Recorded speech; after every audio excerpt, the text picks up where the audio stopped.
Let's take a look at how the Sox have done in close games this year, because that'll determine how they finish up.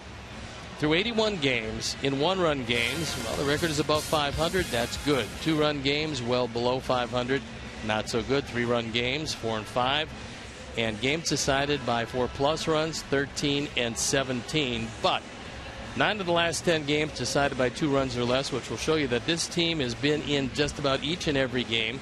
Unfortunately, 2-7 on this road trip, and Chris Sale is hoping to make up for that today.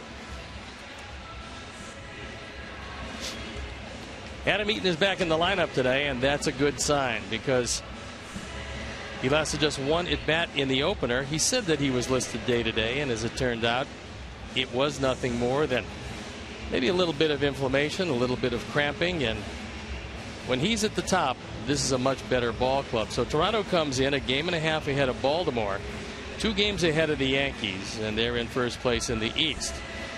Our Sox come in 8.5 games in back of first place Detroit. And that's what the Blue Jays are looking at. Tied in the loss column with the Orioles and the Yankees. They've played 3 and 4 more games respectively. So the Blue Jays take the field, and let's take a look how Robin is going to line up our Sox this afternoon. Adam Eaton leading it off with Gordon Beckham in the 2 spot. Connor Gillespie hitting 3rd with Jose Abreu, who hit a couple of home runs last night. He's in the 4th spot. Then it's Adam Dunn, Diane Viciedo, Alejandro Diaz, Tyler Flowers, Leroy Garcia, and the familiar name you're missing, Alexi Ramirez, not starting today. Defensively, it'll be Cabrera, Rasmus, and Mastroianni in the outfield, with Tollefson, Reyes, Kawasaki, and Encarnacion in the infield. Leonard Navarro once again behind the plate, and Marcus Stroman on the hill. He's listed at 5'9". He's actually 5'8", but he throws the ball very hard. His fastball will get upwards of 96 miles an hour, and there you look at the numbers at 4-2. His ERA is up there. He's a very young pitcher. He was drafted in the 1st round by these Blue Jays, and when you're 5'8", drafted in the 1st round, you have to have a strong arm. He's got a particularly good curveball, and we should be seeing a lot of that this afternoon. The umpires for the game today: Jim Reynolds behind the plate, Brian Knight is at 1st, the crew chief Fielden Culbreth is at 2nd, and Manny Gonzalez is at 3rd. So the ball will be a little more lively during the daytime. It's not overly warm, but it is ideal for baseball.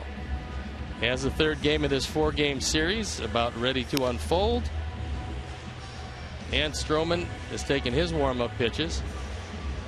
In talking with a few of the guys about Stroman, they said he believes that he's good, and of course if you don't believe it, nobody else will, so that's of critical importance.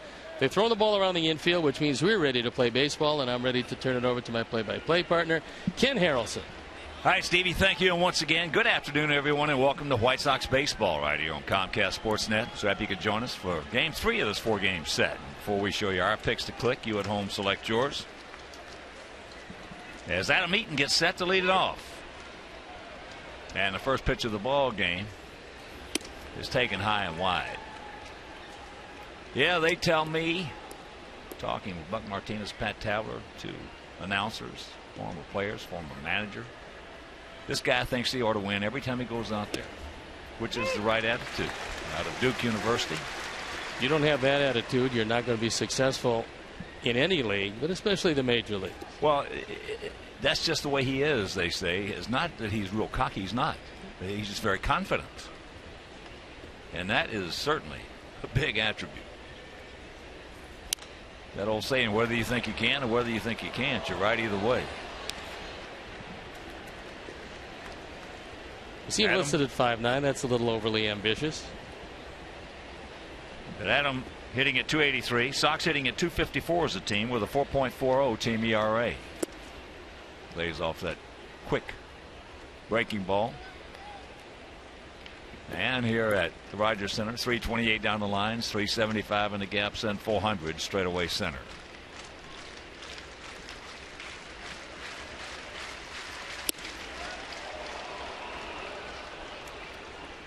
That one at 94. And regardless of what happens with this at bat, Adam is going to see 3 pitches. Ball hit sharply, sucked up by Reyes.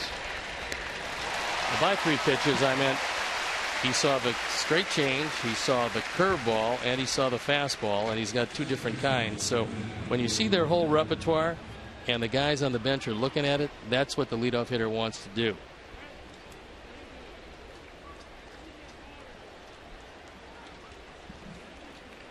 So here's Gordon, 2 for 7 in the series, comes in hitting at .261, 7 homers and 23 driven in. None of our guys have ever seen Stroman from 60 feet 6 inches.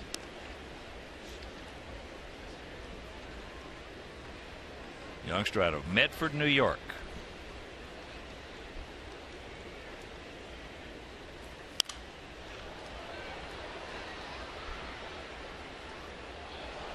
He actually has both a slider and a cutter, which is most unusual to go with a curveball.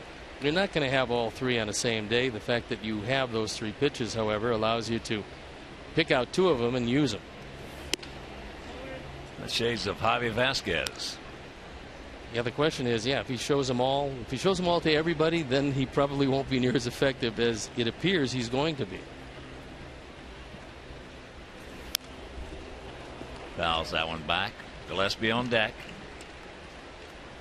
These two teams met 7 times last year. We won 4 of the 7. And if you're just tuning in, this is the 3rd game of this 4-game series, and we have split the first 2.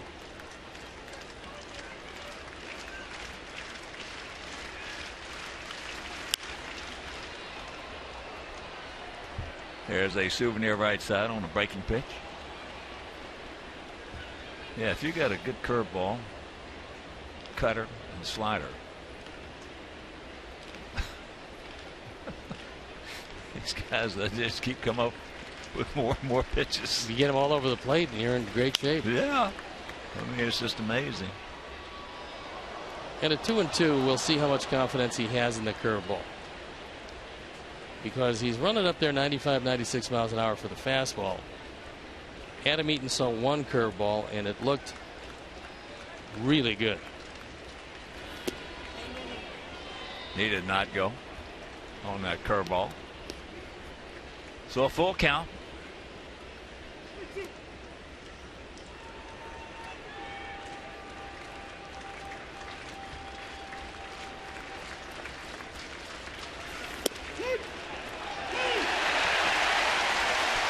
Got him, good pitch. So right now let's check out our picks to click this afternoon. Jim Angio, our director and crew. Going with Gillespie. Steve's going with Adam Eaton. And Tony Saldana and I, we're going to go with Leury Garcia. As here is Gillespie. Corner hitting at .321, no homers, 27 knocked in.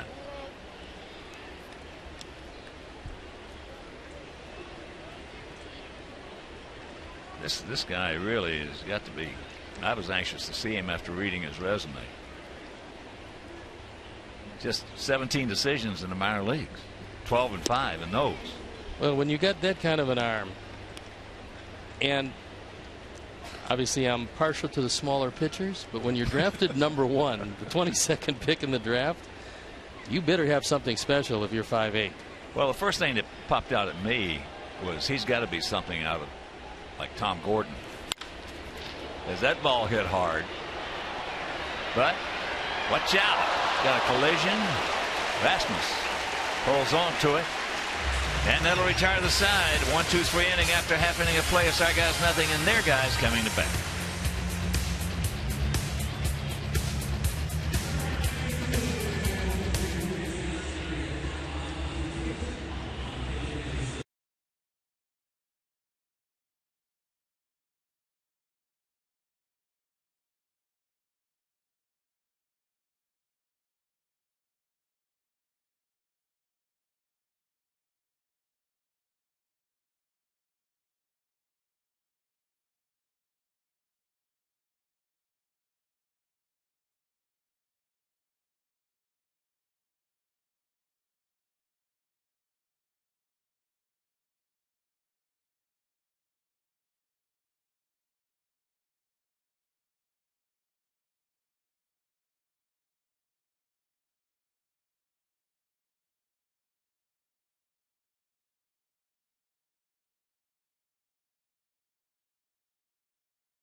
Toronto Blue Jays, it's Reyes, Cabrera, and Encarnacion at the top with Navarro, Glenn, and Tollefson in the middle. Rasmus, Mastroianni, and Kawasaki round it out. The defense, and now they'll line up behind Chris Sale in the outfield, Biazzi, Eaton, and Viciedo in the infield.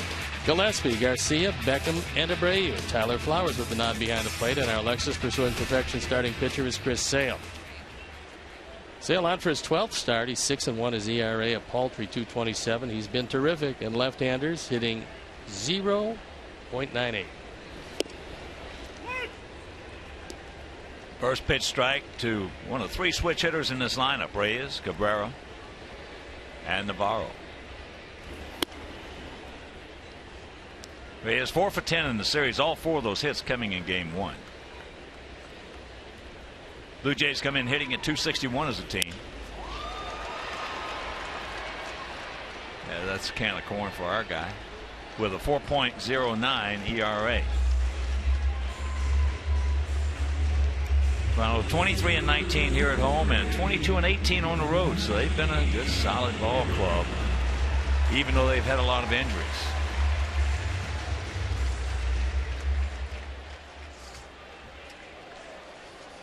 Melky, another switch hitter, and a good one. He's also much better left-handed than right.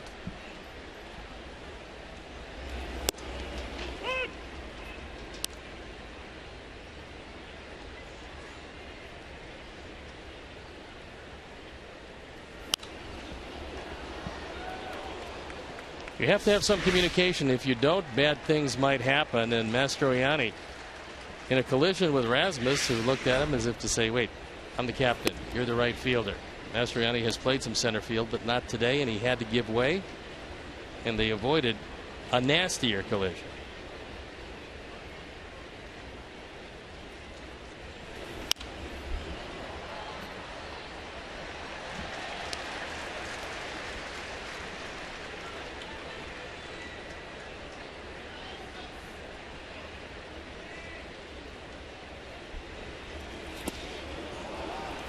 That breaking ball down in the end, got plenty of time. Takes it, makes it. He gone. 2 down. Last time out, Chris had some problems with the slider, but that time, that slider must have broken 2 feet. And Cabrera, after seeing 95 up in his eyes, had absolutely zero chance at that ball. I had an interesting conversation with a friend of mine I hadn't talked to in a while last night. And he was saying, Huck, I heard you say the other day that hitting today is harder than it's ever been. And explained why, because, and he was a player, there's a base hit by Encarnacion. He was a player, never got to the big leagues, but he was a player. And I told him, he said, well, they had a lot of 20-game winners back in those days. I said, yeah, they sure did. And I said, the mindset was entirely different. The culture of the game was entirely different. Back in those days, you're going to face those guys 3 or 4 times in a game. Today, you're liable to face that guy on the mound who's going to start the game maybe once, maybe twice. And then when you get to the 7th, 8th, and 9th inning, you're going to be seeing anywhere from 95 to 100, 101 coming in from that bullpen from 3 different guys. It's just a different game today. And this road trip has illustrated what we've been talking about, for the last 20 years. It's become a battle of bullpens. It's just that simple. If you don't get it done out of the pen, there's nothing that takes the heart out of a ball club more quickly than battling for 6, 7, 8 innings. You got the lead. You've done everything, and all of a sudden the bullpen comes in. And it's different guys in the bullpen. They come in, they don't hold the lead, you wind up losing the game. That is very difficult for a baseball team to swallow, but it happens a lot. Sure it does. Now, on the real good teams, it doesn't happen near as much because most of them have that definitive closer. And Robin said before the game today that there is no definitive closer. There are a lot of teams that don't have the lockdown. Nope. There are a lot. There's not Mariano Rivera's around. And that's one reason I picked Kansas City this year in this thing, because of their bullpen. And because of Holland at the end, who is a definitive closer. Not just because of him, because of the 7th inning, the 8th inning, and then Holland in the 9th. They have Herrera. Crow's pretty good. They lost Hochevar, but Wade Davis stepped into that position and gave them that guy to get the ball to Holland. And They've been pretty tough. That being said, they can't hit the ball out of the ballpark, which is why they're in second place. Well, if Detroit doesn't fix that bullpen, they're liable to be in second place by the time this thing is over. Because they just sent down Collins, too, so he's been having trouble. When they bring that little hard-throwing left-hander back, once he gets straightened out, that's just going to enhance their bullpen a little even more. And Joe Nathan's ERA is way up there. It's up over 7. Detroit looking for whatever help they can find. You'd have to figure they would probably go out there to make a deal. Well, that's the thing about it. Who's going to deal their stuff? Who's going to deal their good bullpen guys? Nobody. They're not, unless they just want to give away everything they've got. Well, I was going to say, you look at the also-ran teams when you get down the last month before the trading deadline, and you see, do they have anybody in their pen that can be an upgrade? And, of course, it's going to cost you. I mean, right now, those also-ran teams are taking a look at every top prospect you have on the contending teams and saying, okay, well, sure, I'll be more than happy to make a deal. Give me your 2 and your 3 prospect. Yeah, and that's what it's going to cost if you intend to get any bullpen help.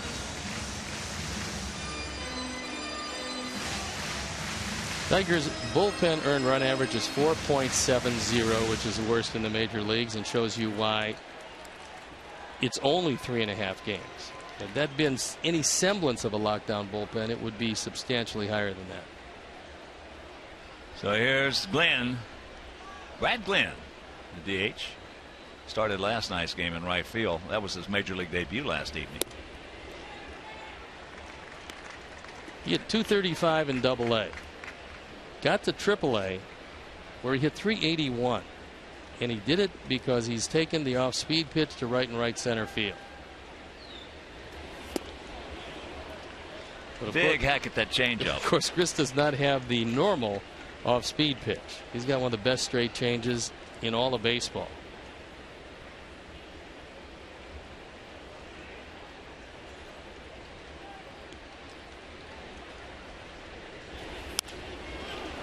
And that's popped up. Watch out. Get out of the way. Okay. And that'll retire the side. Nothing across. There was a hit. A walk. 2 left. After 1, no score.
Dan Hayes and his remarks on the bullpen. Thanks, Hawk.